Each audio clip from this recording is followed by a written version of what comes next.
What you are listening to is real. The participants are not actors. They are real people with a case pending in podcast court. Hello, I'm producer Peter, and welcome to Cage Match, a roundabout way of meeting Nicolas Cage, podcast court. Today's case is between a drunk with a good heart and a drunk with a good heart. Oh, God. Oh, my God.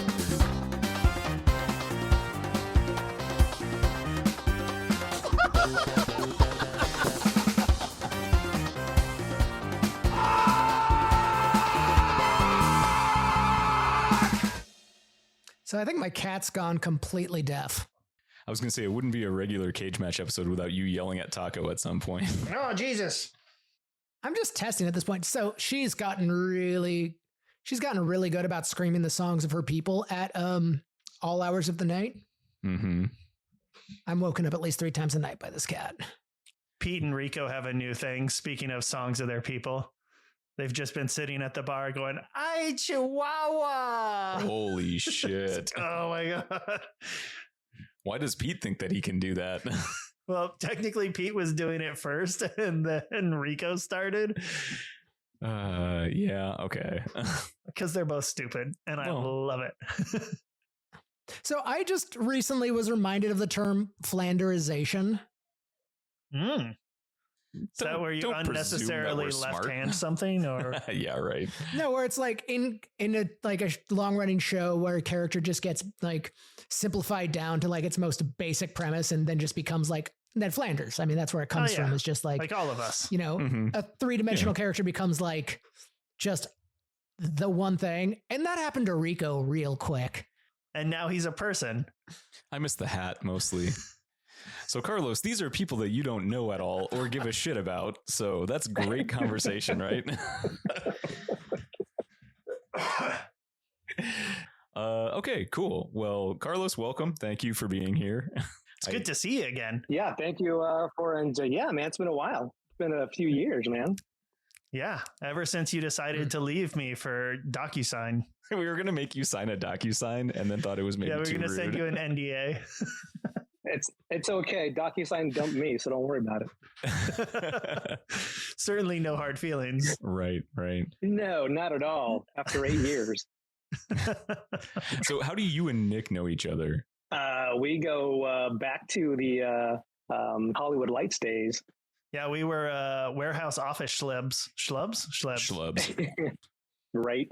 Yeah, I moved to Seattle back in 2014, and then started working at Hollywood Lights and met Nick. You know, he showed me the ropes. Was it the right way? I don't know, but I've been calling my penis the ropes for at least 9 years. I'm learning that today.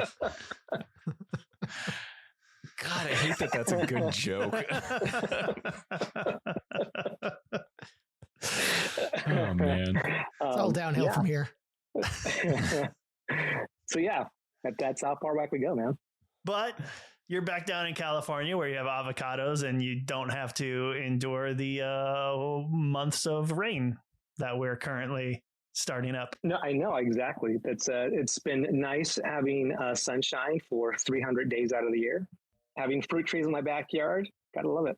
Yeah, that's how we know each other. We work together. Great.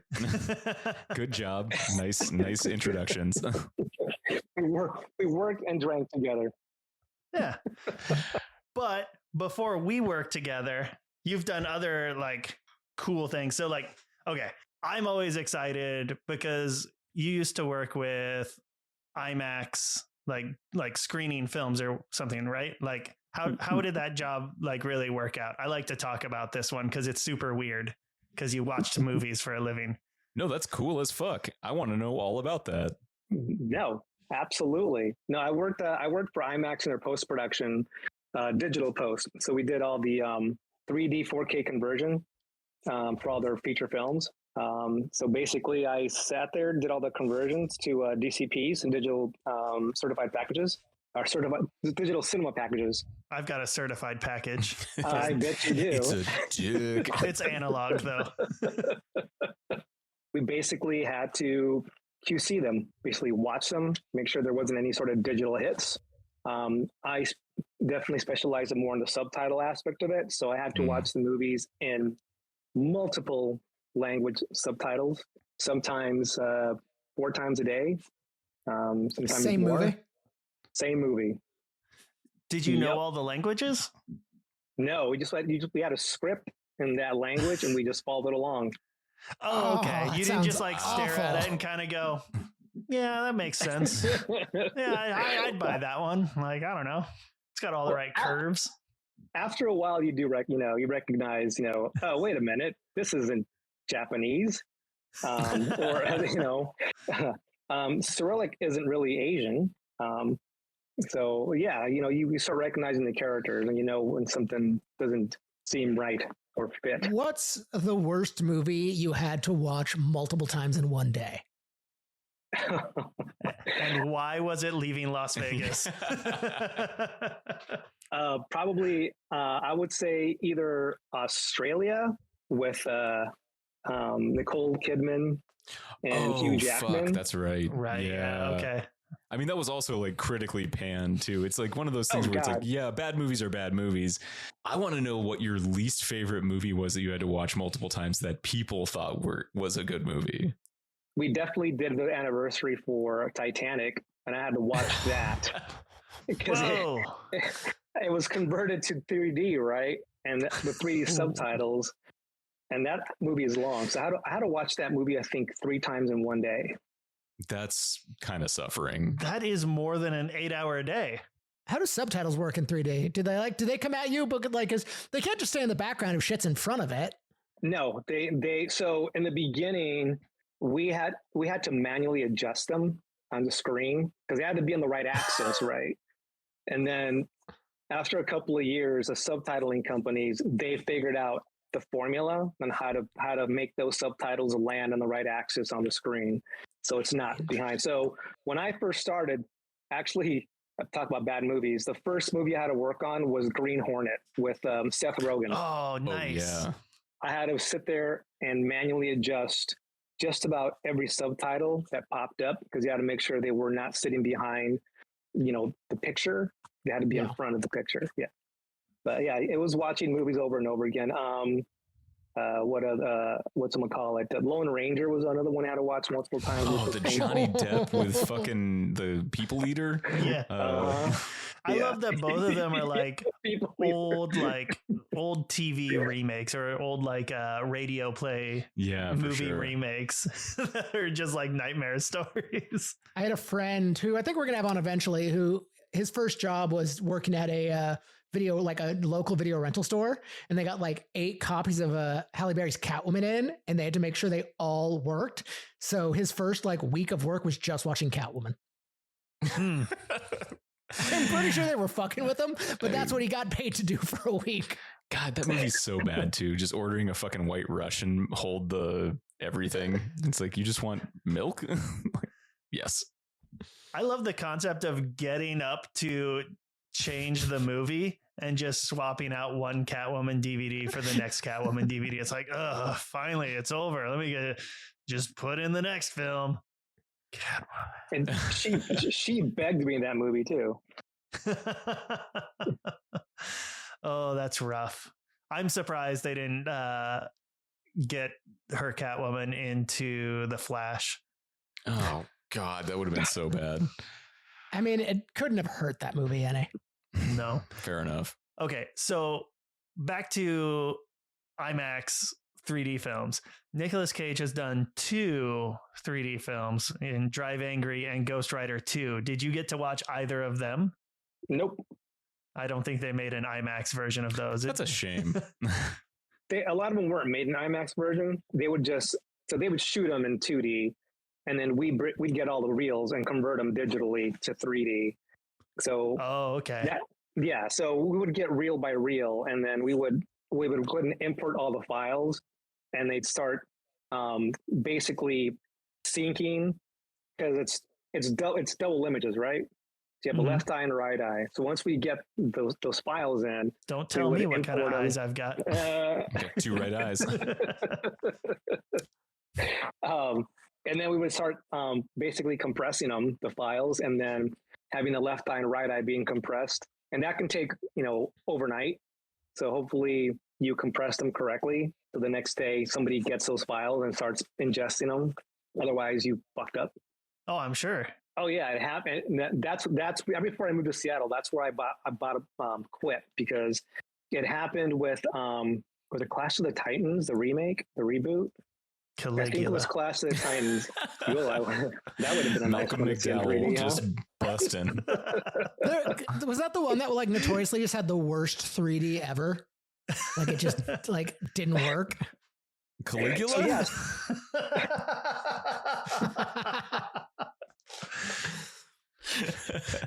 Just one boob doesn't translate to 3D. Always weirdly inverted.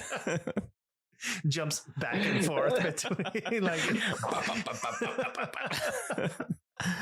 I mean, there's no good place to put this in, so I'm just going to put in welcome back to Cage Match, a roundabout way of meeting Nicolas Cage. I'm Sean right. Here with my co-host Nick. I'm Nick. And our producer Peter. Hello. What is going on right now? Joined by Carlos. Did you guys just get quieter? Or is that just me? We got sadder, I think. Yeah, once we moved on from now we have to actually talk about real shit. Fuck. Oh. So Carlos, had you seen Leaving Las Vegas before? I have. And as a matter of fact, I'll be completely honest, I just did a rewatch last week. Oh, I knocked it out first thing this morning. And that is a weird one to wake up to. Because I'm like, well, I've got some chores, but I'm going to be sad during them. Yeah, no, I'd seen it when it first came out. And in 3D? In 3D, yeah. Yeah, he had a left and a right eye. Whoa. I saw everything stereoscopic. It was amazing. What year did this movie come out again? I think it was 95 or 96. So what did you think about it the first time you ever saw it? Because this one completely missed my radar when I was that age, because I was 11. Yeah. This would be a weird movie to take an 11-year-old to. My 7-year-old loved it. Yeah, but he's cool. Right. Yeah. So what was the post theater reaction to something like that? I mean, I liked it back then. I thought it was really good. I thought Nicolas Cage was awesome in that movie. And then, you rewatch it, almost 20 years later. No, God, 30 years later. Jesus Christ. And I'm like, why Elizabeth Shue? Why that casting? Yeah. I mean, she kind of embodies empty inside, and I guess that works. But I mean, you're not wrong, but that's a brutal statement. I watch her act and I just think nothing. I kind of forgot how jacked she is in this, though. Like, she's really fucking fit. Oh, sure. I still look at that the cover you did, Peter, of Nick and I look at those. I look at like the arms, and I'm like, I wish my arms looked like that. Is what I'm saying. Yeah, those are good arms. Good arms. Strong enough to lift a Nick Cage, probably. Do 100 Nick Cage benches. You just got to start working out your arms 6 inches at a time for a good 30, 40 minutes a day, and you'll have great arms as well. There you go. That's a jerk off joke. Sorry, that's a hand job joke. Yeah, it's still a job. Yeah. And in today's America, we need all the jobs we can get. I got to get my job. So Carlos, you saw it originally. I mean, it didn't make like a major impact on you, but you did think that it was a good movie. What was new for you on rewatching it 30 years later? Why Elizabeth Shue? Okay, fair. Still Elizabeth. No, definitely a little bit over the top at times. The whole Russian mob thing, I was like, what is this all about? That is a kind of weird thing to just have in there. Yeah. Right. Yeah. I was amazed at how many faces. I'm like, oh, he's in this movie. Oh, he's in this movie. Did you see French Stewart? Oh yeah, like when Diedrich Bader shows up in the beginning. Bader, Danny Houston. There's just like a lot of fucking faces. Yeah. Wait, you mean French Stewart, right? French Stewart too. Yeah. Diedrich Bader's not in this movie. No. The other one. They're the same. Yeah. One has eyes open, one has eyes squinty. Look, one was on the Alien show, one was on the Drew Carey show. It's fine. One still has a career. Yeah.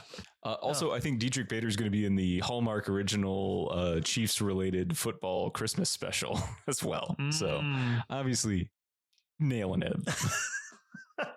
Yeah, okay, so he's made some choices in life and now he needs money. I see what it is. Don't we all? Yeah.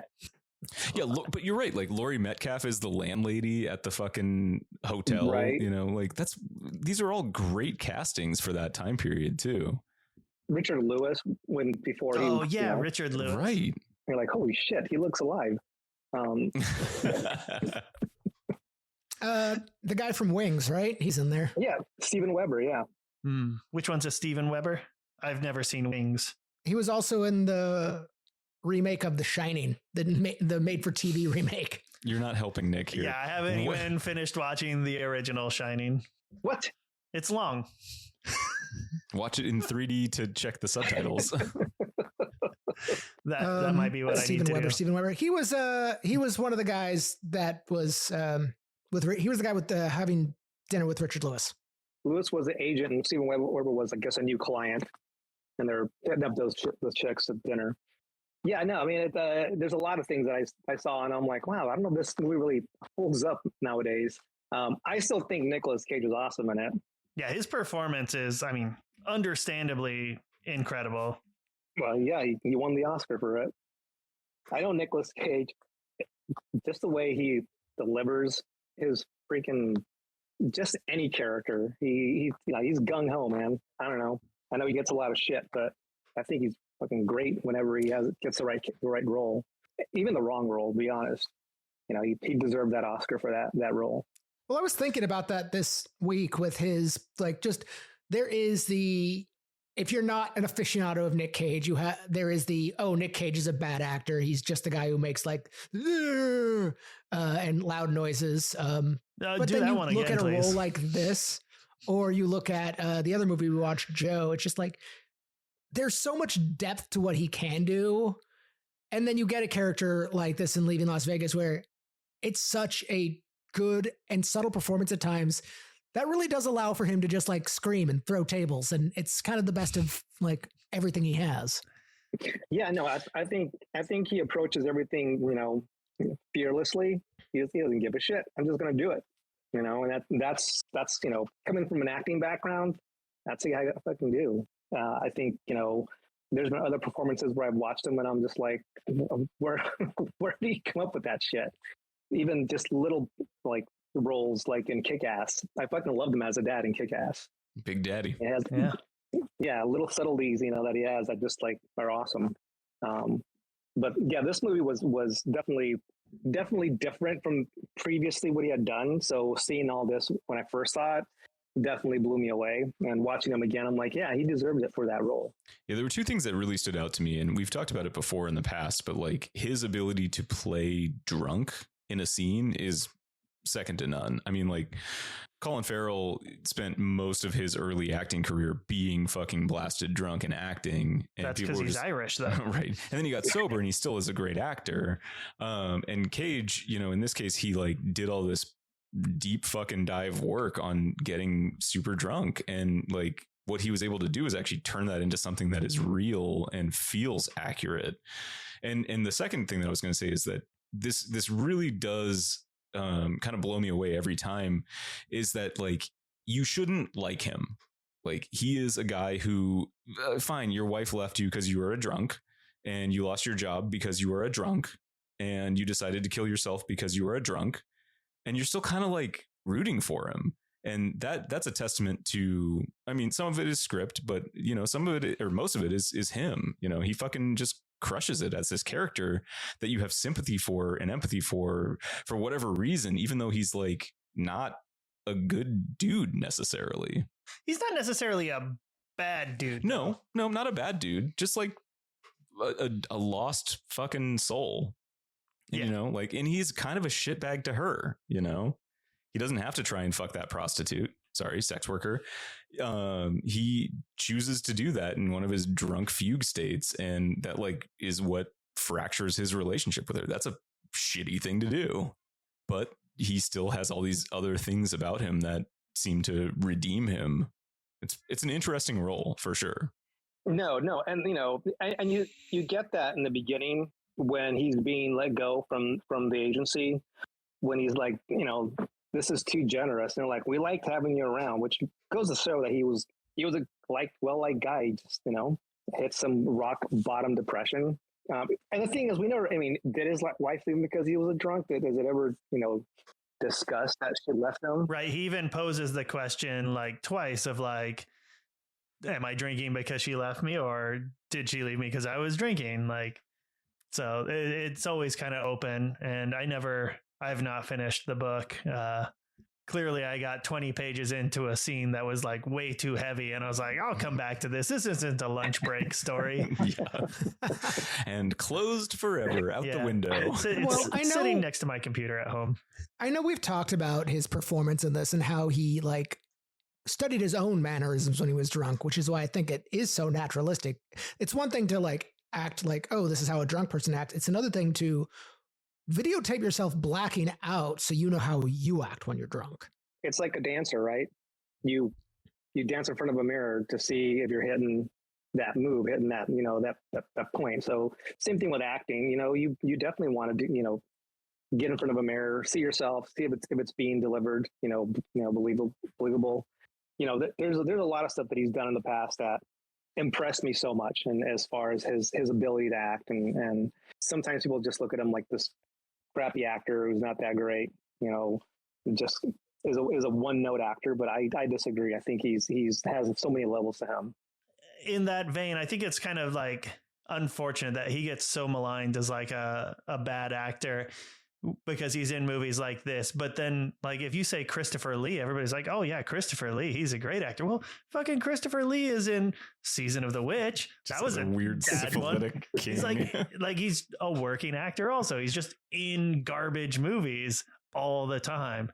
Well, and again, I don't think we have that. We don't really have that concept of a working actor in this country. Like Hollywood has made it like, you have to be a star. There's no credit given to just, outside of TV, just people who are do the job.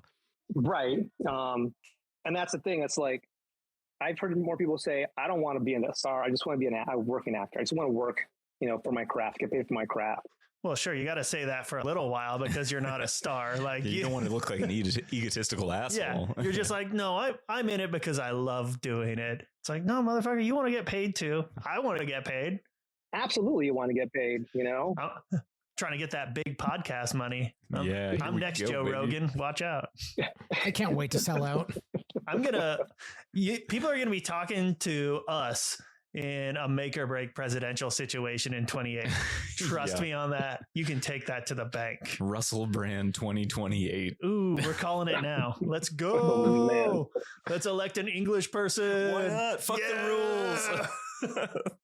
I heard rules don't matter anymore. There are no more rules. Yeah. Who cares? Whatever. Okay. So we agree Nicolas Cage is a pretty good actor. Agreed. He did it this time? He did. He kind of nails it. Yeah. Yeah, I'm finally sold on it now. It only took us 3 years, but we got there, guys. Woo! Yes.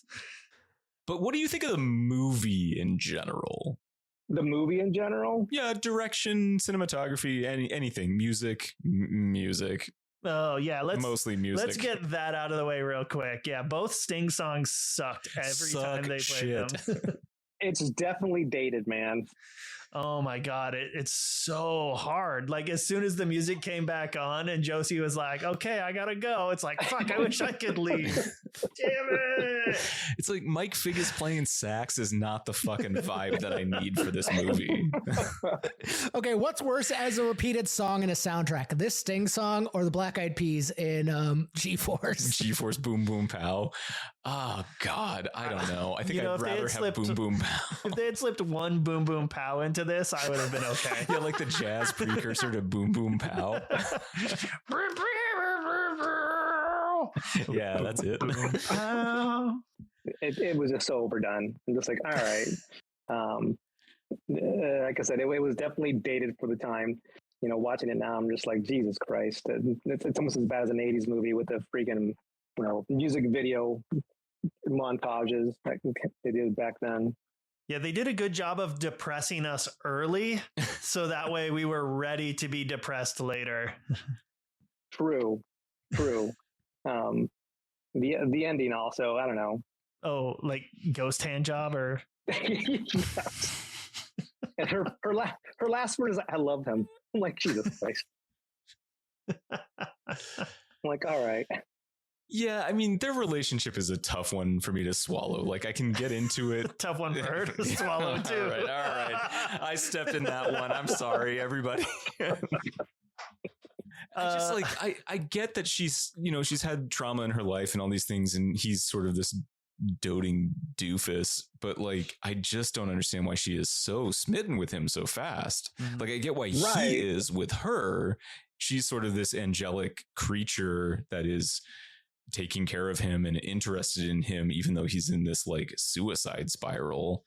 But like, why the fuck does she give a shit about him? I don't get it. Yeah, it's certainly not because he is uninterested in sex, but interested in her, the person. It's like, no, I mean, like, he's just incapable of sex and he talks about it enough. Like, clearly he's not looking past her profession.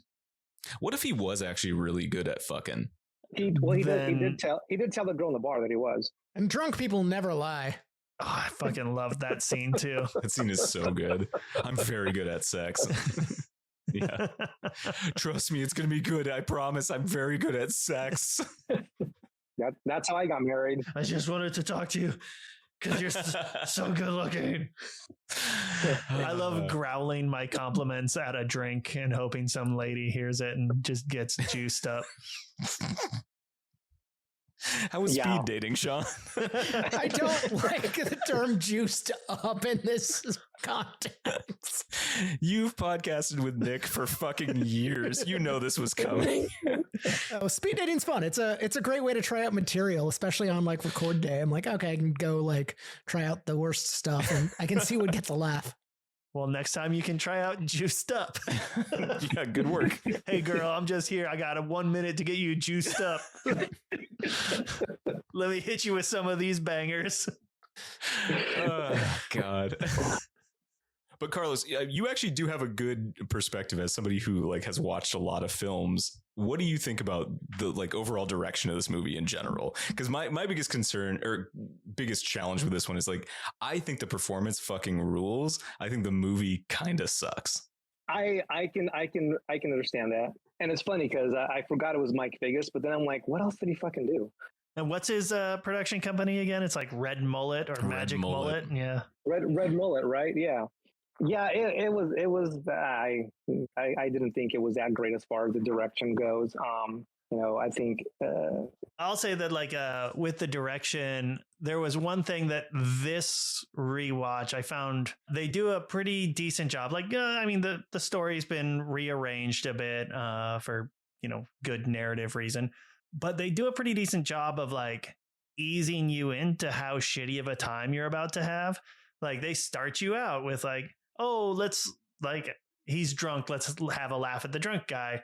And the laughs get a little smaller and smaller until like, you're just not having a good time anymore. That's a hard one. Like, why do people like this movie when it's like, I'm going to ease you into being just suffering. Upset for like, and you're upset for over an hour. By the time the laughs stop, it's like, nope, we're solidly into just like, this is bad times. They can't all be Schindler's List, okay? Hey, man, stop it. Can't even mention that movie without getting me. Come on. We're gonna have a serious talk about sad stuff. You come in here with Schindler's List. Rewatch Working for a Dream. That's exactly what I was thinking too. That's funny because as Nick was talking about that, I was like, Requiem for a Dream. It's like that movie is beautiful and so well done, but it's like, oh, right, suffering. Yeah. So the day we leave for our guys weekend this Friday, SIF is doing what they're calling their unstreamables series. It's just movies that can't be seen or shouldn't be seen elsewhere. And they're kicking it off with Gummo. Oh my God. And I'm like, oh man, do I want to be late to guys weekend so I can see Gummo in theaters? I mean, you probably should. So there was a period of time where I was doing the faux hawk, and the first time I did it, I was like feeling kind of good. I was like, I'm glad I did this. And I walked into the Lion, and Pete was there, and he just goes, "What's up, Gummo?" And I was like, "Fuck you, Pete." Carlos, did you have like a favorite scene or anything from this movie? The motel scene. He crashes onto the table, and she seems so apologetic and genuine. And the motel manager comes up and is like, yeah, you can get the fuck out now. We know a lot of fuck ups who come through here. Yeah. It was just so demoralizing, more so than any other scene for me. Cause I'm like, she's trying to be human for once. And this lady's like, no, yeah, I know who you are. You can leave now. Get the fuck out. And that goes back to like you were saying earlier, why was she so, in love, quote unquote, with this guy? But I just didn't buy as good as decent performance that she had. I just didn't buy the grittiness in her as far as a hooker. I think the casting choice was not the best, to be honest. I could have been somebody different that I would definitely believed that sort of personality and those choices more so than with her. All right, top 3 Sarah choices. What do you got? I probably would have gone with Juliette Lewis. Good choice. Okay. Probably back then. God, see, 96. Who was back then? Helen Hunt was in a lot. It was in everything back then. That could. We just saw Twister last night. That's funny.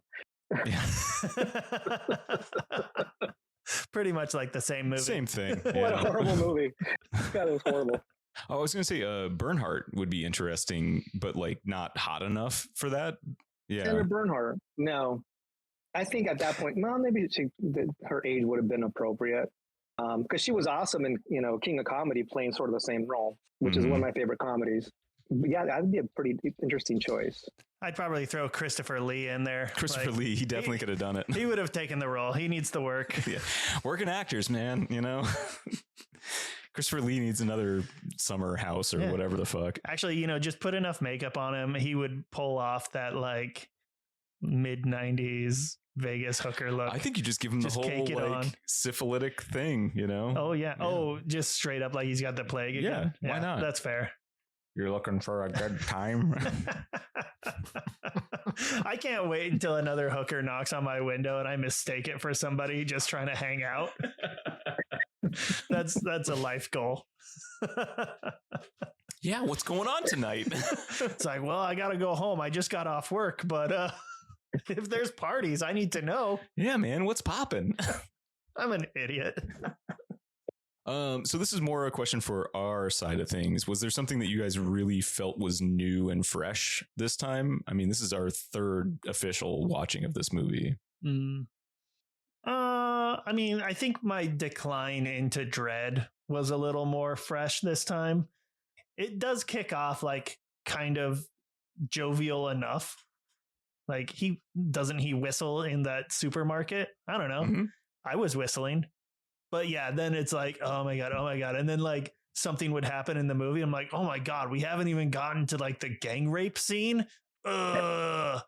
I forgot about that scene. I totally forgot about that scene. That is in the first 30 pages of the book. Really? I mean, the book is fairly short, but yeah, it's only still, like 150 pages. Right, but it's still like that happens fast. Yeah.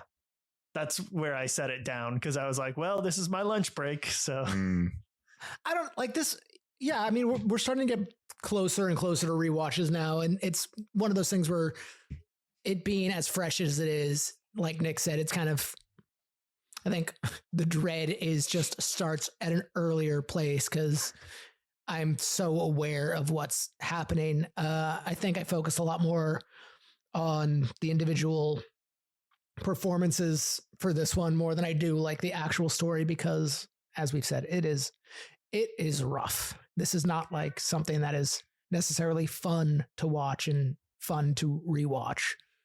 Yeah. I noticed that it's a lot harder to drink along with him at 7 a.m. Yeah, that's true. So I try to strive for authenticity.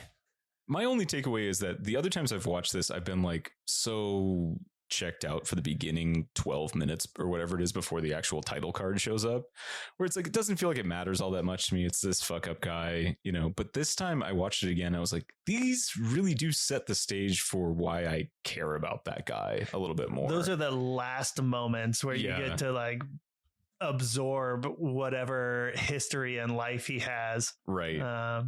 It mattered more to me this time seeing those.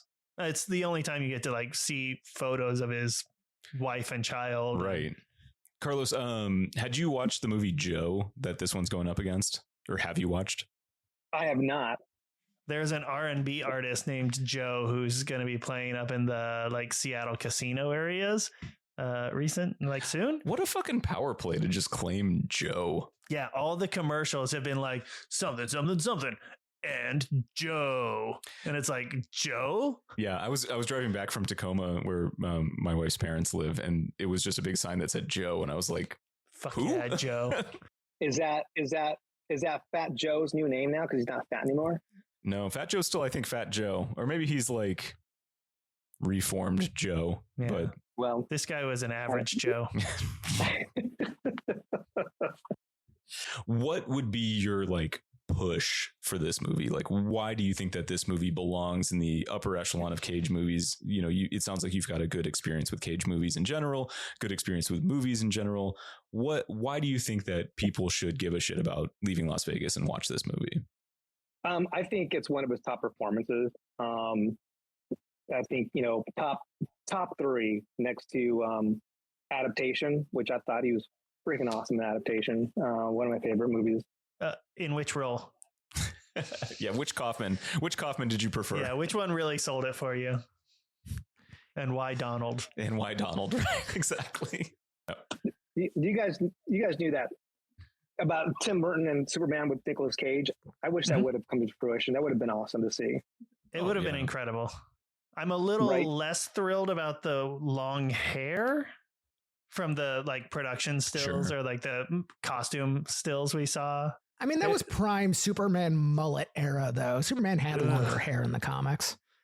Yeah, it just like I've seen better mullets. Yeah. Listening to Tim Burton talk about why he cast Nick Cage, his reasoning was, well, Nick Cage is a fucking alien. So you get him to play an alien. Right. It would have been awesome to see, just to see what he's going to do with it. Ooh, I would, I don't often argue for reboots or remakes of movies, but I would do a Nicolas Cage led K-Pax. I think I could get into that. K-Pax, I forgot about that. I would movie. watch him like just bite into a banana sideways, or well, we can't watch the original K-Pax anymore, so we might as well remake it. On the Blank Check podcast, they were talking about how there should have been a recasting. So John Travolta was in a movie called Michael, where he plays like a fallen angel who like sucks and fucks and smokes and drinks and all that kind of stuff. I know the life. Yeah. And they were thinking like what they really should have done is cast him in City of Angels and let Nick Cage play Michael in Michael. And it would have been both better for both actors and their careers. And I can totally see that. It would have been better for me because then I wouldn't have had to watch City of Angels, which did have Nick Offerman. And that's pretty cool. It did have Nick Offerman and Meg Ryan. Was that who it was? Yeah, Meg Ryan. Yeah, Meg Ryan got hit by a fucking logging truck. Pancaked by a logging truck. That movie sucks. It's bad. No, I think his performance is probably the main reason to watch it. I think, back then it was a breakthrough for him back then, even though I thought, he got a race in Arizona already. He, Moonstruck for me is one of my favorite roles that he's done. Peggy Sue Got Married. Freaking love him in that movie. And I wasn't a fan back then until I saw him in that movie, and I was like, okay, this guy's fucking hilarious. He's great. Oh, Peggy Sue turned you. Yes, Peggy Sue turned me. Wow. Yeah. Peggy. Peggy Sue. Huang. Yeah, that's awesome. That's a good one to make you a Nicolas Cage fan. I like that. Absolutely. But yeah, I mean, that's my top, reason why you should watch Las Vegas. I mean, sure, it's fucking depressing, but it is an incredible performance.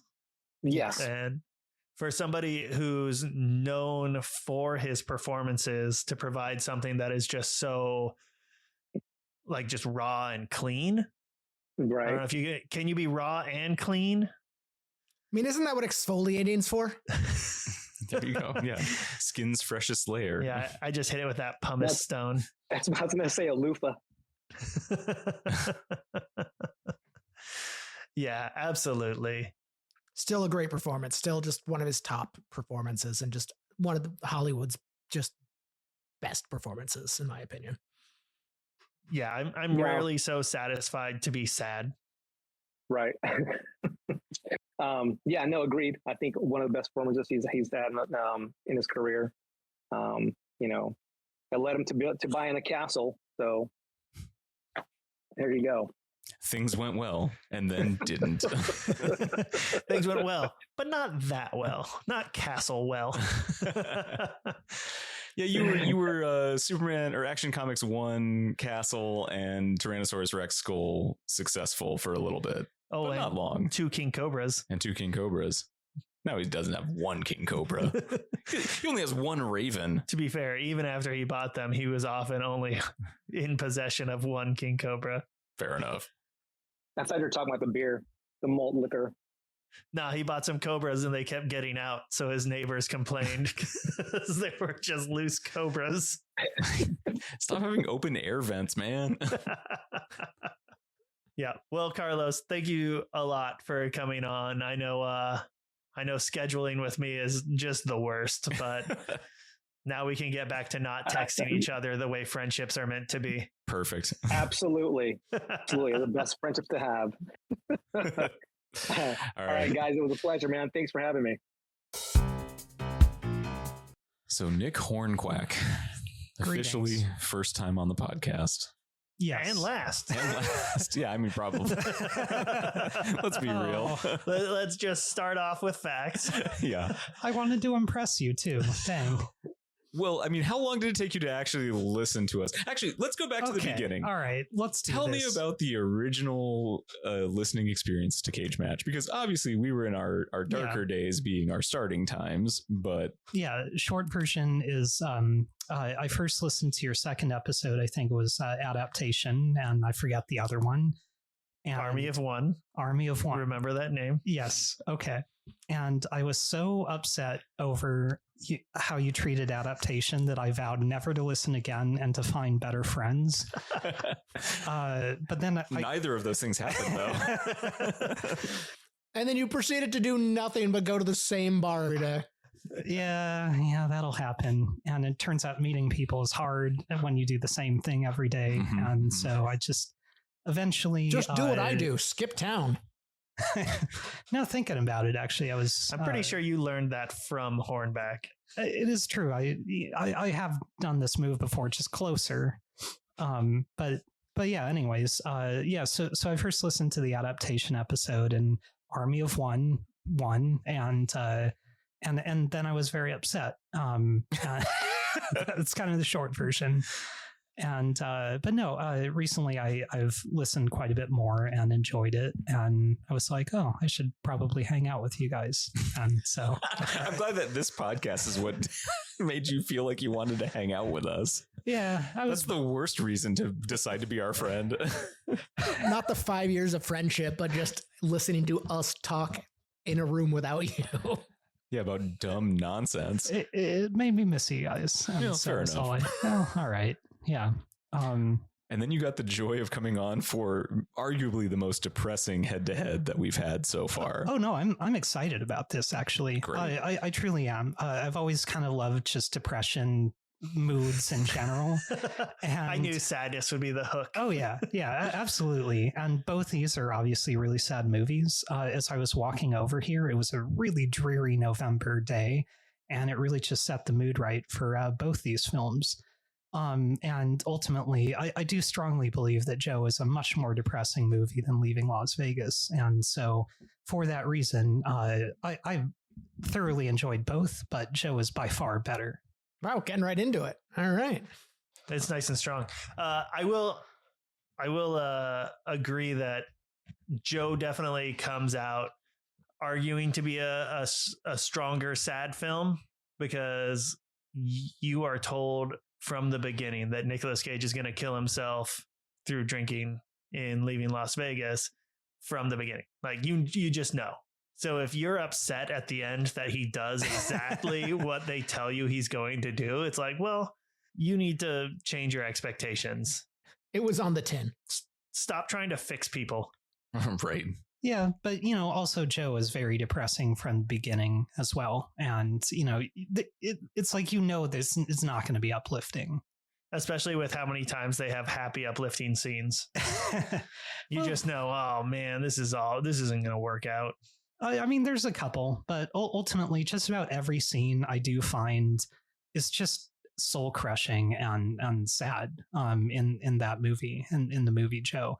And whereas I would say Leaving Las Vegas is it's a sad subject matter, but it plays to me like some kind of Hollywood romance where you have like, will they or won't they? Is she going to save him? And it felt like just this Hollywoody movie. It's depressing. Right. It's really depressing, but at the same time, Joe plays like it's just a slice of life in the world's most depressing town in the universe. Man, that is so accurate. Like we've talked about it in the past too, but like the biggest drama for the most part of this, or one of the central dramas of this movie for the most part, is this assumed issue between the fucking guy who went through the windshield at 4 a.m. Willie. He doesn't give a fuck. No, he doesn't give a fuck. No, not at all. And it's like he got slighted because he got slapped in front of ladies and gentlemen. Yeah. And it's like, bro, this is your issue? Like, get the fuck over it. And like, of course, he's part of the downfall of Joe. You know, it's like, that sucks. But like, that fucking guy. But I think that when you look at it, Joe is equally easily slighted by the dumbest fucking shit. And, the drunker he gets, the more he just wants to react and cause problems. To me, Willie is just about as bad as Joe is in this movie. As far as like role models, I read the book for this thing, by the way, and it gets into some more background to this. But Joe is not a good person. I mean, he's good to some people in the film, but he's a very bad person. Not a role model, of course. Better than Wade or G-Dog, as I like to call him. As we all like to call him. Yeah. Which that was, man, what a good casting choice on that. I still can't believe that. That they not only did the casting on that, but then stuck with it through like clearly dealing with a very severe alcoholic. Yeah. Oh, yeah, that's right. Yeah, it was very true to him. The thing is, and right at the beginning of the movie, you find out that this guy is just an absolute piece of shit. And I just love that opening scene where, Gary's calling him out on it, this nice exposition. And then you never find out, by the way, what they want to beat him up for, but it's something, and it's probably because he's a real piece of shit. And there's a lot of filler scenes in the book where he's, later on you find out he like beats a homeless man to death. And in this like book scene, he's like, he robs him, takes his like money and food stamps and stuff, goes to the store and doesn't even spend the money. He just shoplifts from the store to get like more booze. Can't use food stamps on booze. Yeah. Well, actually, maybe that was it. Yeah, I'm sure at this grocery store you could. Like that's not a well-run grocery store. Well, that's true. That's a good point. Yeah. They probably are like, these are bananas. But yeah, so when you're looking at all of the scenes in this movie and all the characters in it, there's very few redeemable characters as far as, not being pieces of shit. There's obviously the Dorothy, who's wow, that's hard to be angry at her. Yeah. Is her character different in the book? They don't flesh her out much, obviously. She's not in the movie. She's basically not a character. Okay. I mean, she's silent and, right. just meant to be sad. There is another daughter in the book, though, Faye, and she's about 17 or 18 and actually gets her act together and just leaves. And that's one of the things. Like, there's the mother in the story, and you always got to wonder, why is she sticking with this piece of shit? Like, she is making her children miserable because she's sticking with him. And so for that reason, I think she's also a bad person. Yeah. My take on it is looking down like two dead end roads. It's like, well, yeah. Do I leave and be nothing, or stay with this guy and be nothing? I mean, definitely from the movie performance, I definitely, there's a scent of meth there.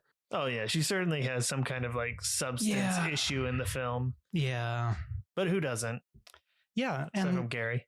Well, and he gets drunk. He does like a Budweiser. That was such a fucking good scene. He drinks many beers. I think it's the abridged version of it. First beer, and obviously just hanging out with Joe as Joe gets drunker and drunker and drunker, and then they just have their shenanigans together, going looking for that dog. And after a while, they're not even looking for the dog anymore. They're just like buddy time. I wouldn't even argue that they were looking for the dog initially. Right. Joe really loves that dog, though. But he hates the dog at the whorehouse and does not see any irony in that whatsoever. Nope. So, like, his dog. That dog I love bit dogs, him, just not that dog. That dog's an a-hole. Yeah, and his dog isn't an a-hole. Come on, like, yeah. What were your first beers? Oh man, I had a Pabst Blue Ribbon. It was my buddy's uncle. I actually went to that guy's funeral. Huh. I think mine was also PBR. Oh, yeah, you guys drank good stuff. I remember being at the grocery store with the person with the fake ID, and we got Milwaukee's Best because the Beast. We thought it was the good kind. Best. It was the best. I mean, it's the best for Milwaukee. Yeah, and I remember we were just having pizzas and beers, and we crack open the pizzas, and I'm like, oh, this is awesome. But why do you got to ruin it with beer? Can we just get some Mountain Dew? Which one did you have to chew more? Oh man, yeah, bad times. We're going to put an actual timer on you. Oh, 2-minute summary. Okay. Of Joe. Do you want to get a timer? Sure, I'll do the timer. Go. Oh man. Oh, okay. All right. Now. Oh crap. Okay. So you start off. You meet Wade and Gary and family, and you get to see that they got issues. Then we see Joe, and he's hanging out with his tree destroying crew because fuck biodiversity and groundwater. I mean, who needs any of that? So then Gary's looking for work because he's a broke-ass teenager and wants to get the hell out of there. Ends up hanging out with Joe a bit. Joe doesn't really care one way or the other, but all of a sudden sees that Gary's doing good work and pays him for the day, and he's Gary's like, hell yeah, I got some money. And so then he goes home, and dad beats him, takes his money, and then Gary's all like, well, maybe you can work too, and so goes back, and we find out that Wade is an absolute piece of shit. Okay, I'll have to go faster. Then Joe and Gary start to develop a friendship, mainly because Gary's a hard worker and Joe just needs hard work done. Then Joe's, doing shit, feels sorry for Gary, tries to give him a better life, fails mostly, but, helps him out a little bit, gets him a new truck. Dad steals the truck. Bad things happen with Willie. And then everybody's sad at the end and mostly dead. Okay, how was that? I mean, you got 15 seconds if there's anything you need to put a cap on it. Oh man. Probably 5, 4, 3, Willie 2, goes through a windshield and doesn't give a fuck. Nailed it. Yeah, stuck the landing. Sean, any notes? No, that was pretty much it. Nailed it. Good job, Nick. Yeah, thank you. I love stressful when bad things happen with Willie and nobody has a good time. It's been my experience. Yeah, Willie's definitely a bad one. Yeah, his character is just Yeah, he's repugnant. Like, he's repugnant. That's a perfect word for it. That was rolling in my brain at that moment. I did some stage acting for a while in college, and I played a racist redneck in this one play called The Foreigner. In Missouri? I was in Massachusetts. There's racist there too. Oh, that's awesome. And they're everywhere. Yeah. Okay. I played this character, and he's just like sort of he's a smart character, but he's really fucking stupid at the same time. And you get to really play that up, and it's very satisfying playing villains. But one of the things that my director chose to do was paint a bunch of my teeth with that stuff that makes your teeth look fucking rotten. Oh yeah. And like seeing my mouth look like that, I was like, oh no, God, fuck. And then seeing Willie, it's just like, that's exactly what his face looks like. You see him and you're like, ugh. Yeah, definitely don't want that to happen. Like the ladies and the gentlemen do not want that near you. Yeah. So I guess wear a seatbelt then. Nah, man, I'm not a coward. Yeah, no, this is fucking America. Come on, we're free. Rewatching this film, I was really taken with just the weird small town politics. Like Joe smacks Willie. Willie shoots Joe in the shoulder. Willie shows up at the bar and it's just like, so we're even, right? Like just that's how shit's done. Yeah, hey man, we're all tired of this back and forth. It's like, motherfucker, you shot me. Maybe I took it too far, but, but we're cool, right? Yeah. It's all square, right? Yeah. Yeah. What is your vibe on this town? We were talking about this with the Red Rock West episode, where it's like Red Rock West has 1,200 people in town, but they also have a hospital, like a pretty functional hospital. Oh, nice. Like what size is this town? I feel like it's like 500 people tops. Yeah. Yeah. The level of like disrespect that's felt by Willie, that feels like a 500 or less town. Yeah. There's a small, I don't know the actual demographics for it, but there's a small town next to the town I grew up in that literally all I've ever seen there is 2 trailers and a bar. Yeah. And that is the town. Yeah. I mean, your vibe at that point, right? Yeah. So, honestly, that's one of the reasons I think the overall villain in this story is the town itself, because there is absolutely nothing to do other than get shit-faced. And that's kind of what happens to all the major characters in the story. And, there's even one scene I love where it's all like, Joe's hanging out with this Connie lady, and she's all like, oh, we should go somewhere. And he's all like, there ain't nothing to do. Let's get drunk and at home and watch the weather. Yeah. And I mean, that's the highlight of their day pretty much. And, and then I was thinking, one of my absolute favorite scenes is like, she is in bed with him and, nice. Yeah. And then, she's like, I just had the craziest idea that maybe we could go out for dinner sometime, and she's saying this earnestly, like, wow, wouldn't it be cool if we could go out to dinner? And then I'm all like, well, I do that like every day. That's because you don't cook. Well, yeah, but nobody knows how to do that. So anyways, dinner is complicated. Nobody can do that. Do you own a pan, Nick? I've never asked you this, and I feel like I should have. Yeah. I mean, I own a pan. I've made eggs before. Now flipping them, no, I mean, come on, scrambled only. Yeah. It's just no matter what you endeavored to do, it's scrambled eggs every time. I've got a scrambled eggs up. Yeah.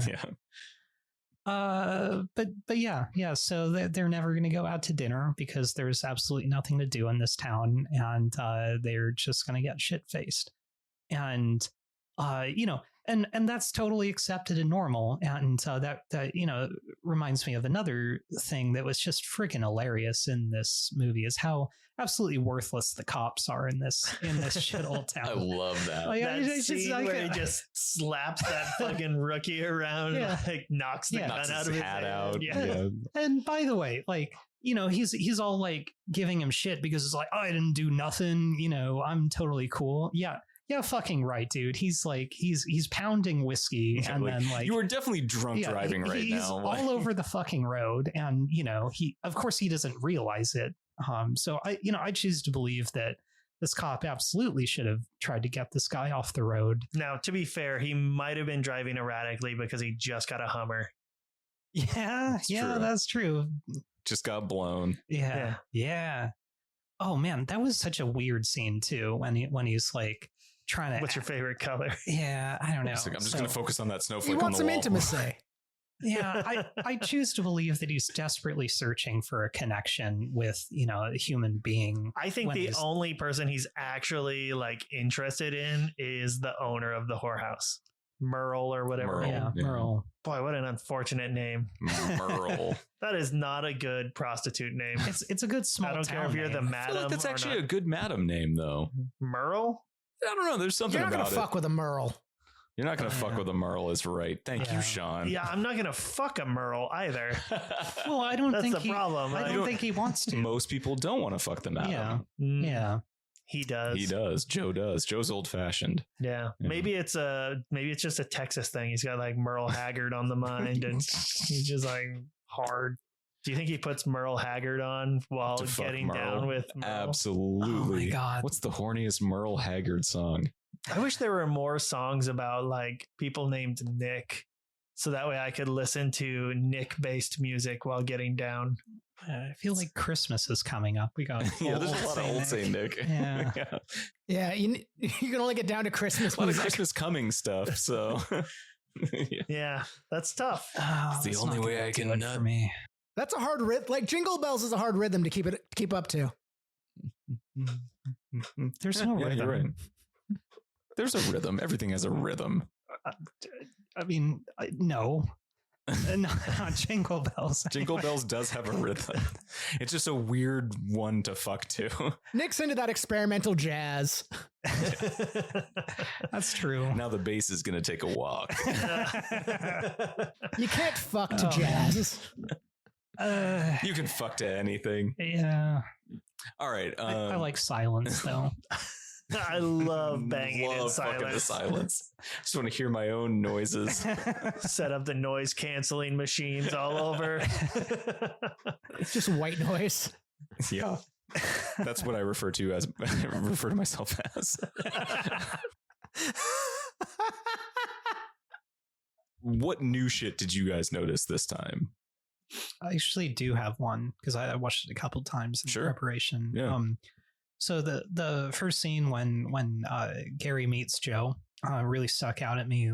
You got Joe whittling a knife, Joe sharpening a knife, and then Gary whittling his stick, and then it's just like Gary's like a younger Joe at this point, and I think that's sort of one of the main themes of the movie, and I think that one scene was a really, really good foreshadowing of that. Right. He's also a hope for a better Joe. In Joe's mind, is like, oh, he doesn't have to be a fuck up like me.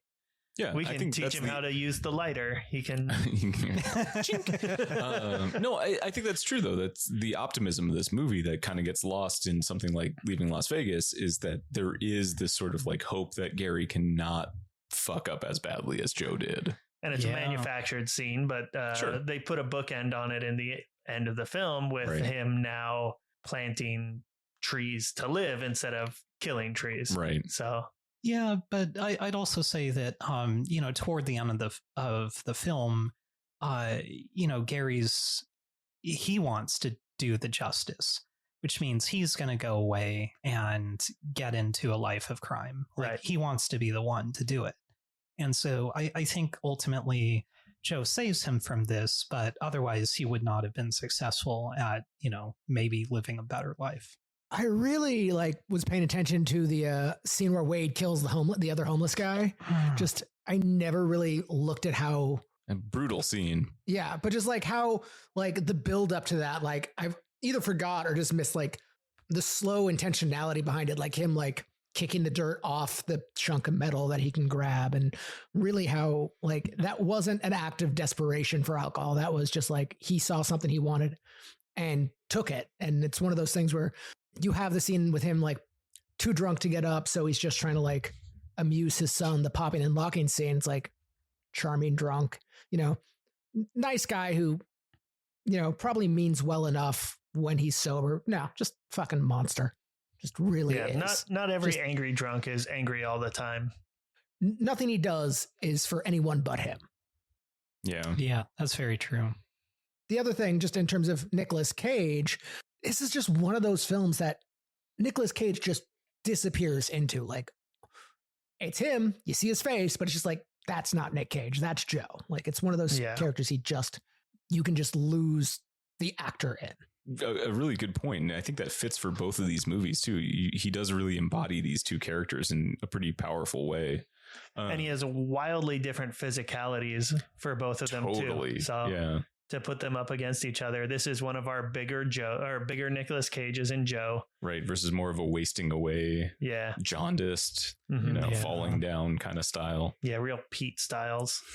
One of my biggest critiques of this film, and I know I had this last time, where it was just like, there's a lot of the group improv lines, just the quick, like, try more naturalistic lines that are just bad and really do take me out of the movie at times. Like when he's talking to his work crew and every other word is just, Joe, we doing this, Joe, Joe. The scene that stood out to me in not like a, wow, this is a powerful scene, but in a complete throwaway. And I was like, what the fuck is this about? There's a moment kind of 2/3 the way through where he has his new truck. It's right before he gets pulled over by the cops. And he pulls up to a stoplight and he rolls the window down because there's a woman and a guy in a car next to him. And apparently, and maybe this is a question for the book reader of this, apparently that's supposed to be his ex-wife and her new partner, but they never touch on it. The director said, oh, we want people to just assume that, understanding that that's who that is. And you don't. You're just sort of like, what the fuck is this little minor interaction? Is he going to try and hit on this lady or something? But, there's this acknowledgement between these two people. And then he rolls the window back up and drives on and then gets pulled over. Well, that's interesting. I actually had no idea. And yeah, he does have an ex-wife in the book and does not have a very good relationship with her. He is, trying to get on her good side and be friendly. She clearly wants nothing to do with him. It's actually interesting because there's a good parallel to the, Leaving Las Vegas here. Leaving Las Vegas, he's in one of his drunken stupor kind of moments. He's all like, I can't remember if my wife left me because I was drinking or if I was drinking to get over my wife. And in a lot of ways, very true with Joe. You find out, kind of in the pages of the book that actually, he drinks way too much and she was trying to escape that. And so he's not living a good life without her. And then I guess you have the scene in the truck where he's got, where she's got like this new partner, and that would be devastating for him. So now he's probably going to go on a bender. And I actually had no idea that was, that it played out that way in the movie. So that was really interesting. The dialogue in the book, especially between Gary and Wade, it reads like Cletus from The Simpsons. Like they are very, redneck hicks. Another thing about it that is just really awesome. You get a lot more into Wade and kind of his adventures wandering around, and so many adventures of him just trying to tag along with people for the sole purpose of getting booze. But yeah, say it largely plays out like the movie though. There's definitely no smile through the pain, cool face thing. I'm not sure where that came from, but that was such a good scene. I like that. It is. Let's talk about that scene because it's one of my favorite scenes. Yeah. Yeah, Sean, you're nailing it right now. No one smiles through the pain like Sean. You've got a lot of pain, I know. That scene in particular is so fun because it's paired with that whole like we're on a little buddy adventure kind of a thing, but like just how goofy that concept is of like feel the pain, suffer, grimace, but now smile. No, smile on top of it. It's like, what the fuck are you talking about, anything, dude? That's how you make a cool face. That's how people know you're down to fuck. Like, what? Yeah. This is maybe a loaded question because, the book is obviously going to have more depth to characters, backstories, all sorts of different things. Somewhat. Yeah. what would you prefer between the two of them? Oh, wow. That is a good question. I think the movie did a better job of portraying, this. The book felt like kind of slice of life. It kind of downplayed the relationship of Gary and Joe, and that was kind of hammed up a little bit for the major plot point of the movie. I think that worked. It was really, really well. Definitely in the book, that's a major theme. But a lot of it is just the characters around town and how they interact. And then Gary didn't even meet Joe until like 30% of the way through the book or so. And so that was kind of weird. The movie ties it together much better than the book did. Book is great, but it's just, that was such a weird read.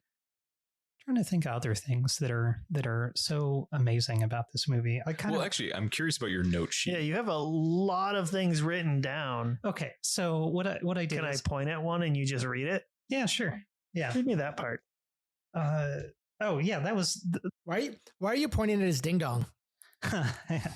So read it. Read the dick. I'd already sort of mentioned this one. It was my favorite scene of the movie when Connie and Joe are just in bed together, and she's just like, oh, I just want to go out to dinner, and then it's all like, no, not going to happen, right. Not ever going to happen, and it just underscores to me like just how depressing this town is, how nobody has hope for a better future. The only way to do that is to leave.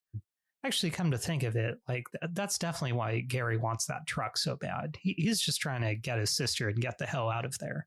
Yeah, I agree. I feel like that's his goal, is that he is just going to take her and they're going to get the fuck out and find a way. Like he's scrappy. He'll do work. Yeah, he's not afraid to get his hands dirty for sure. A very good worker. Although, interestingly, he didn't really care about getting all that poison on him, whereas Wade did not want to get poison on him. Oh, dude, that poison is just going fucking everywhere. Yeah, it's wild. I had forgotten. Gary's like pumping poison out of the bucket at one point, and there's like fumes and shit. It's like totally contaminating the groundwater. I don't everything. think those pines are going to live, actually, at the end of the movie. And I don't think that's even like the same site.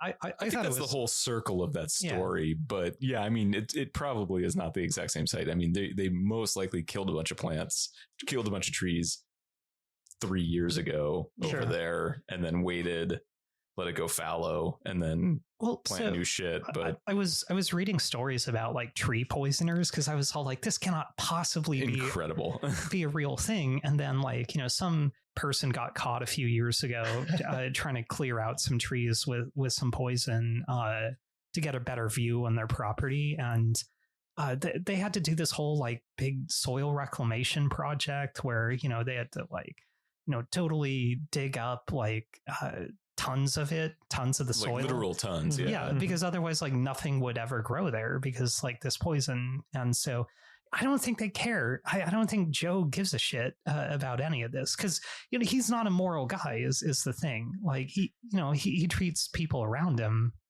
that he likes well, as long as they don't have a dog. But like, well, so long as it's not that dog. Yeah, whatever. I think that dog pisses him off. Probably. Yeah. Well, then how do you feel about the two immoral characters of these two movies? Like, you have one who is self-destructive. You have one who is more actually destructive. So in Leaving Las Vegas, he's self-destructive for sure, but he warns he warns his love interest, and to a certain extent I can understand that, because like he's got his plan. He doesn't have any money left after this. All he can do is move forward on his journey.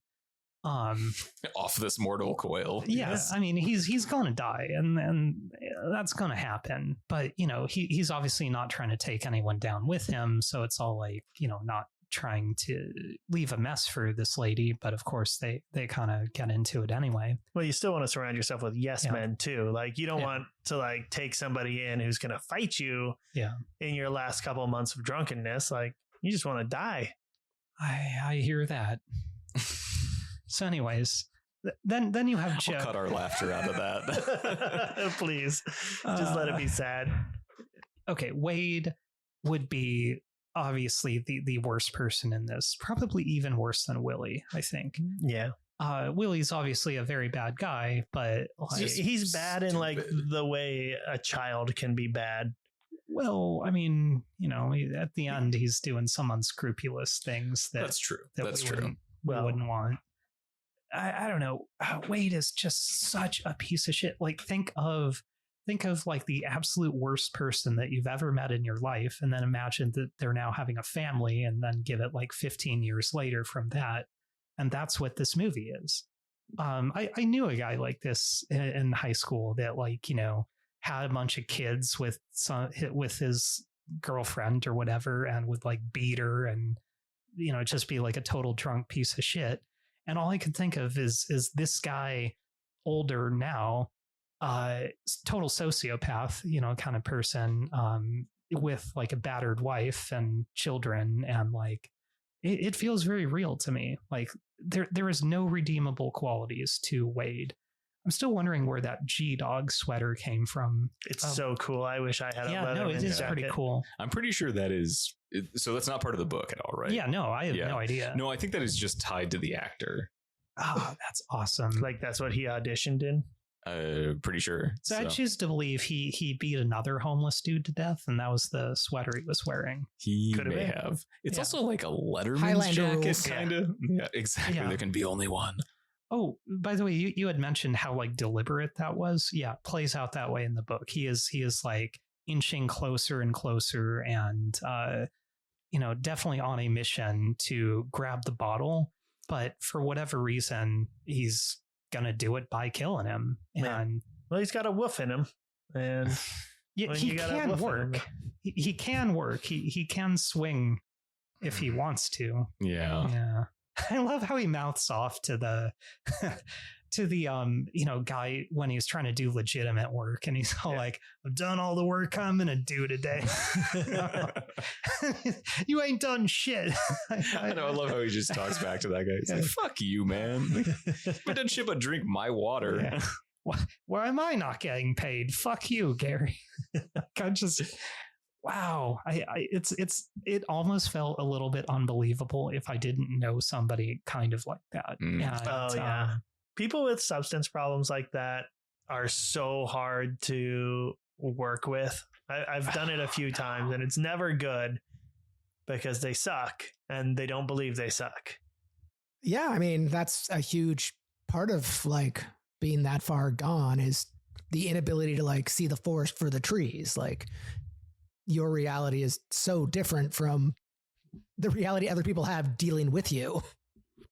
I mean, going back to like Joe's morality, I think it's the difference between, really the difference between both these characters in Leaving Las Vegas and this is, their circumstances, Leaving Las Vegas, successful, really does have, did kind of have it all, but was an alcoholic and had lost complete control to the point where his life fell apart and there was only one way out.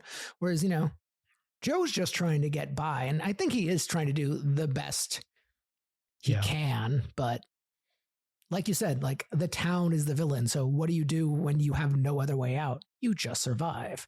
And I think that's what most of the characters in this movie are doing. But he also seems to pride himself on being able to like help his crew, help this kid, but his quote unquote girlfriend in this film is just, he's the place she goes to when her drunk mom's boyfriend shows back up and, clearly has a history of molesting her, or assaulting her. So Joe is, that's, I think Joe's lot in life that he's given himself. That's his cross to bear is, he can't escape himself, but he can help other people escape their situations. So I think Joe is a moral person. Just that morality has to be viewed from where he's at rather from where we're at. What is the most small town shit you guys have ever gotten into? I never really small town, but suburbs. Broke into houses under construction to smoke weed, and came away with a bunch of drywall shit all over me. And we were definitely not supposed to be there, but broke into houses under construction. Nice. boy, I have a lot of small town shit. And in the weed theme, I used to like smoke weed on top of a church because it was accessible without ladders. And sometimes, like, I don't know why, but we'd always like bring a bong up there, and climbing with a bong is just hard. But then like one time the pastor or whatever came out, and like, so we were like sitting there on the roof, like trying to be discreet with a bong. We did not get caught. Wonderful. I don't know that I have any small town stories. I'm a city boy. You can have small town stuff in a city. Yeah. I just in the same vein of going someplace I shouldn't have gone, just like for, mild amounts of controlled havoc. San Francisco used to have this like abandoned hospital, which I think is now condos, but this old abandoned hospital that, we just fucking go break into and just wander the halls. I think they filmed, what was that MTV show where like they send a bunch of kids to like a haunted place? Like, I can't remember the name of it. I know exactly what you're talking about though. But they filmed a season of that there. Every time we had to get in there though, because like the cops would come around and like seal up entrances. So it would get progressively more and more sketchy to get into this place. I remember the last time we went, we had to like monkey bar climb up a fire escape, like stairs, kind of like backwards, and like hoist ourselves up onto like the 3rd story ledge outside a window and like crawl into a window like 3 or 4 stories up. Oh, I would have just found somewhere else to party. Yeah, that seems like way too much work. Oh, we had a friend fall from. I wasn't there when I think they stopped. My friend stopped going after like somebody fell, only from like the reasonable. 2nd floor. But yeah, it was pretty sketchy. We met some nice unhoused people who were like stripping copper wiring out of the walls one time. Nice. Wow. And I peed off the top of the place. That was fun. That's nice. I do have one more where my friends in high school were. My friend Tony, who thought of himself as like a young Scorsese, so like wanted to be a filmmaker. And I remember one time we were out on the edge of like just a little cut out on like a little mountain road that got really backed up with traffic, and somebody thought we had a gun and like called the cops. So all our friends like went off and like were like filming something in this like restricted area. The rest of us are just sitting by the cars, like on the side of the road, and like 6 squad cars pull up and just cops jump out with guns and like throw us to the ground. And my buddy Tony comes running out, who has a fake mustache on because we're fucking 17. I know 17-year-olds who could grow real mustaches. Oh, yeah. Tony's talking to the cops and hands him his ID. And the cop looks at the ID and looks at Tony. Tony's like, it's a fake mustache. And the cop just rips the mustache off Tony. Wonderful. That was fun. We went to Denny's after that. Yeah. Perfect. Where else would you go? Yeah. 17. It's Denny's. Denny's. No, sorry, it was an IHOP. Okay. Yeah, it's Denny's one or the other. Yeah. Sounds about right. Nick, give us your big pitch why this movie should win and move forward. Okay. Yeah, sure thing. Both are very good movies. Both are very depressing movies. Leaving Las Vegas plays a little bit like just a Hollywood romance with some depression thrown in. Is what it is. I've seen more depressing. It's fine. Joe, on the other hand, is just, it keeps hitting you over and over and over again, just how awful everything is and how nothing will ever get better. And, you throw into it this it's a real Hornback vibe. You throw into it this relationship that Gary and Joe has, and it feels like an actual movie. It feels like something interesting is happening.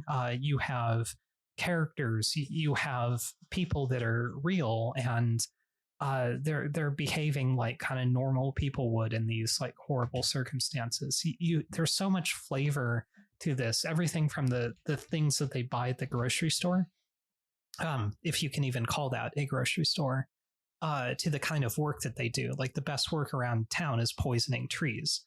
And so everything that happens in the movie, Joe, just it underscores, man, this is just awful. Whereas in Leaving Las Vegas, it feels like, yeah, this guy's out to destroy himself. And yes, that's very sad, and all of that. But it just feels like a Hollywood movie. It almost feels like more of a rom-com than anything else, like a twisted rom-com, but that's kind of how I see it. And so when I saw Leaving Las Vegas, I felt, okay, yeah, it's a movie, whatever. When I saw Joe, I actually felt something. Like I felt what I want a good movie to have. I truly believe that it's a better movie because I think about it way more than I do Leaving Las Vegas. That's my pitch. Yeah, the struggle of man versus society versus man versus self is oftentimes more enjoyable or more enduring, especially when the man versus self is like, I'm sad. Life is hard. I do understand that, though. She didn't love me. Now she's in a Jeep Wrangler having fun. Listen, that guy looked good. Yeah, I would.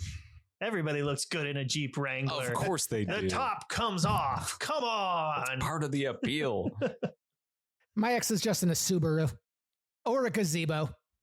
Well, yeah. I'm not What? surprised. Yeah, when they're not in a gazebo.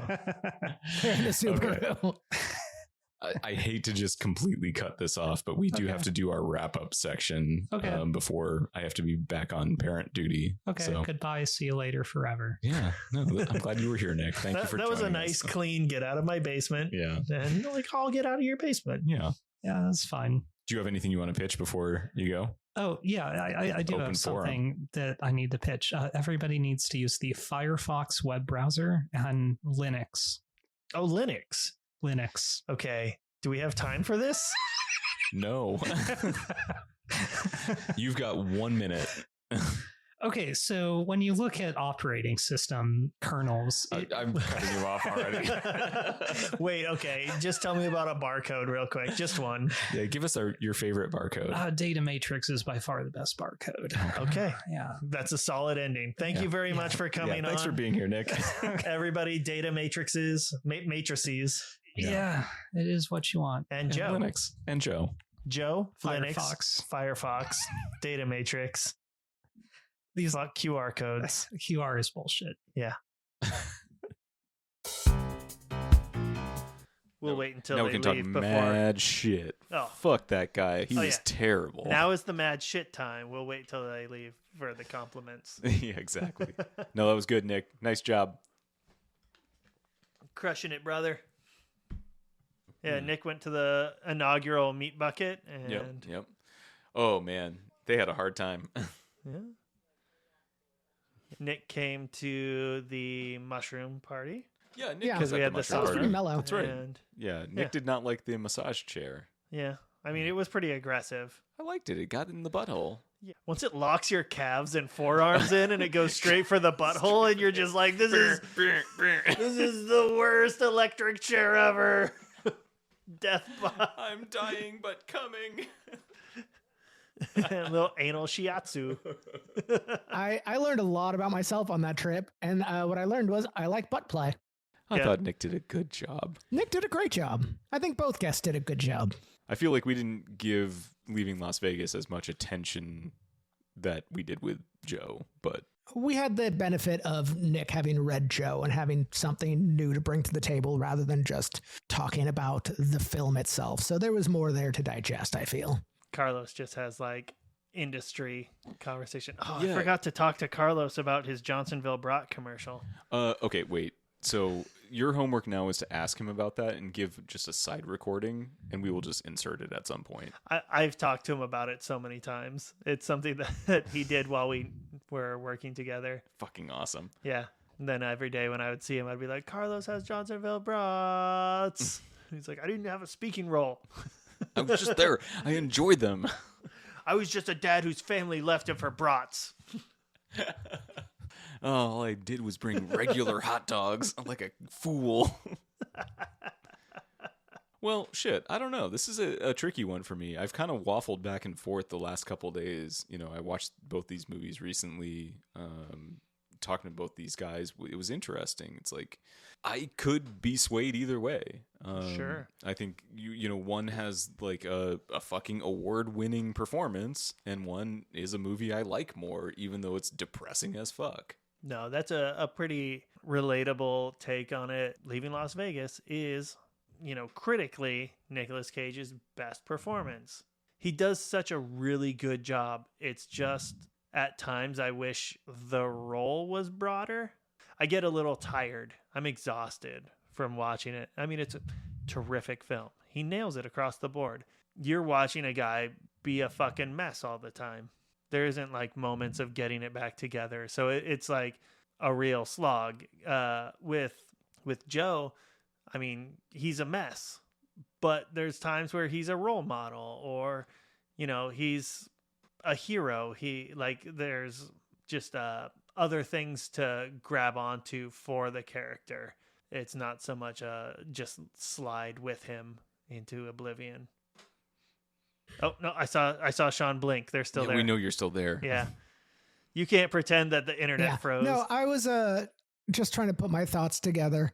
It's watching both these movies and both these performances. I think we touched on this a bit with Nick about how just the real difference in terms of like, I mean, they're both shitty people, but I mean, the characters are both shitty people, but their circumstances. I thought you were talking about Nicks. Oh yeah, no. All Nicks are all bad. Nicks are bad.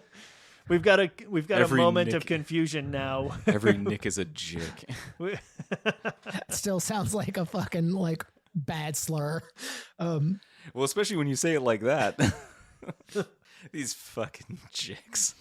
Yep, that's not good. I don't agree with that. In Leaving Las Vegas, you know, he's a drunk who's out to kill himself. But he's also clearly a personality people enjoy and people like having him around, which in my experience with actual alcoholics tends to be the case to that point.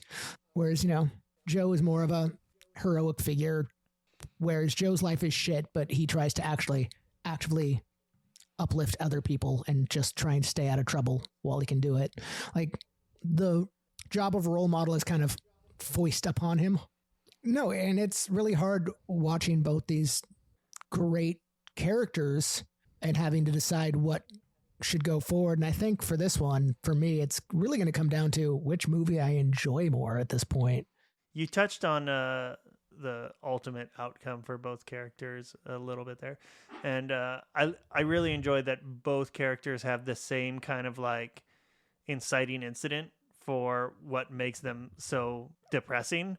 It's like both of them is like, oh, my wife left me. Great. One of them actually is trying to do something about it to move on with their life, or, you know, continue to live a life with it. Yeah, to be alive. And one of them is actively just trying to kill himself. Yeah. But actually, is it actively trying to kill yourself? I guess it's kind of a passive one. Yeah, but I mean, passively. you are choosing to do only. Yeah. It is drinking. a choice. Like, Yeah. they're like, I'm going to kill myself with I mean, he's alcohol. choosing to kill himself. He's just decided to take the slow boat. Ooh, could I whack myself off to death? Probably. If you consumed nothing and only were expelling, yes. Dehydrate yourself eventually. I mean, right? Yeah. Imagine how rough the skin would be from like dehydration and friction all the time. I'm just imagining like the weird puff that comes out of powder. Oh, yeah. Just nothing. I often wonder about the puff that comes out of powder also, but I'm always thinking about albinos. Hey, if we've got any albinos listening to the show, please let me know so I can shut up. Yeah, tell us about your puff. Yeah, tell us about the movie Powder and how it changed your life. Right. But I will say, watching these movies again, the thing I walked away from these movies with this time is how much, despite how heavy the subject matter in Joe is, it is done in such a more entertaining way than a lot of Leaving Las Vegas. I can sit with this movie longer than I can with Leaving Las Vegas. Leaving Las Vegas, maybe it's how personal that journey is that just makes me uncomfortable in my own skin, but it's not a movie I can sit down again and just sit through. I too struggle with my history of being a hooker and watching Leaving Las Vegas. My problem is that I hate jazz so much. Fucking Sting. Continuing the Sting. tradition of never completing. Yeah, completing joy for me in his music. Well, okay, and here's what, this is what it usually comes down to for us. Is which one of these movies would you recommend? And if we're just going to say, and either one of these movies I could recommend for Nicolas Cage, like his performance. But if I need to recommend a movie for someone to watch, and, with the caveat, like, this is going to be rough, Joe, I think I could more easily and safely recommend in a lot of cases. Each movie has their own, like, triggering scenes. Buyer beware. Yeah. Like, whether it's, both of them are going to have alcoholism problems. Yeah, physical trauma, sexual assault. Both of them have assault, sexual assault. One of them has, animal abuse. Yeah, just one. Unless you count college people as animals. Those guys were animals. Yeah. Put them down. I'm going to agree with you. I think in, like, this situation of, like, am I going to tell somebody to watch A or B? We've gotten to a point where it's like, we know that Leaving Las Vegas is an award-winning banger of a performance. Joe is a movie that I would recommend to people. We had Requiem for a Dream. Beautiful film. I haven't seen it. I'll back-to-back it with Gummo and kids. God. You're going to have a fun day. Yeah, I'll wake up in the morning and watch Romper Stomper and Brick afterwards. But, hey, man. Some people live for the weekend, okay? Don't neg on me for this. Don't rain on my parade. But Joe is a movie that I would recommend to people for the movie and for Nicolas Cage. Embodiment of character is something that Sean brought up earlier that I think is really powerful in both these movies. But if you are talking about, like, what's a holistic movie that, like, you could recommend, it has that, and he is Joe. Like, there's no fucking question about it. Yeah. One thing that I recently started to think about is, and this, doesn't have any bearing on anything, is the opposite of environment and the, like, social depth that the character has. That won't make sense until I say, like, Leaving Las Vegas, Nicolas Cage is in a highly metropolitan area. He's surrounded by people all the time. Very isolating role. Joe, very much a very rural area, not around, like, a big urban area, but has a community around him all the time. Very interesting, just in looking at that for the two roles. So unanimous then. Yeah, Joe. I think we're ready to move on. Leaving Las Vegas will always be an award-winning role. Joe is a fantastic film. Mm-hmm. Agreed. Hell yeah. Well, it goes up against Pig next. So that's a cool head-to-head. I think anything at this point, as you were saying to Josie the other day, is like, these are all good movies now. Like, we're in the mix of the best. Yeah, we got rid of National Treasure, so we're good. Sorry, Ross. But it's an interesting thing to look at this and be like, watch both. Come argue with us. Tell us that we're wrong. Like, that's what's interesting about this discourse at this point, is that we're not talking about, some of the schlock that exists in his, overall oeuvre. It's like, these are inarguably his best movies. There are maybe some that people would say should still be in the mix, but it's all good shit at this point. So watch both, and our pick is Joe, and I don't disagree with you guys. I think I've waffled back and forth all week, and I think that Joe is still the movie that I would want to watch. And yeah, it's tough having these feelings early on and being like, but how do I just not vote for the Academy Award winning role? Right. But we did rip that Band-Aid off in very episode early. 2, so we should be ready for it. It's fine. Yeah. You know what? Don't watch Leaving Las Vegas. Yeah. I'm gonna fuck it. You know what? Fucking forget my number, Michael Figgis. We're not doing this anymore. I'm not playing your games.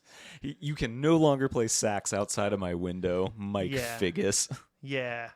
At least not on weekends. Weekdays are still fine. Weekday Figgis. Weekday Figgis just sounds wrong.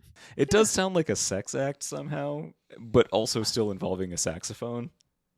Wouldn't it be so cool if Paul Newton did a movie with Michael Figgis? Paul Newman?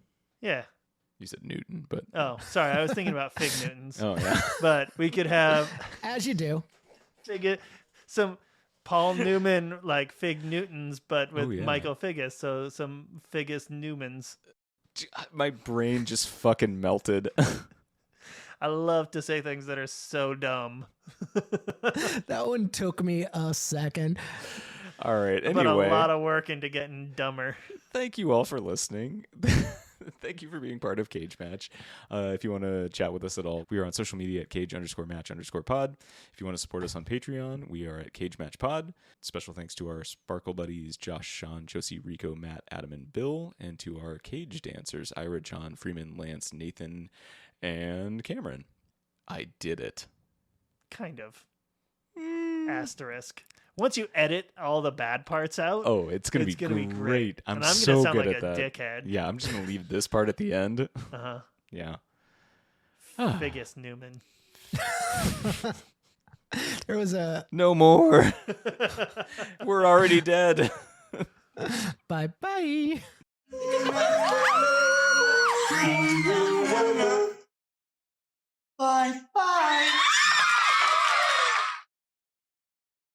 We could probably throw it in the Patreon, but there's the time that I was filming that video at the car wash with the vacuum sucking me off, and the cop had to like pull over, and he waited till we finished.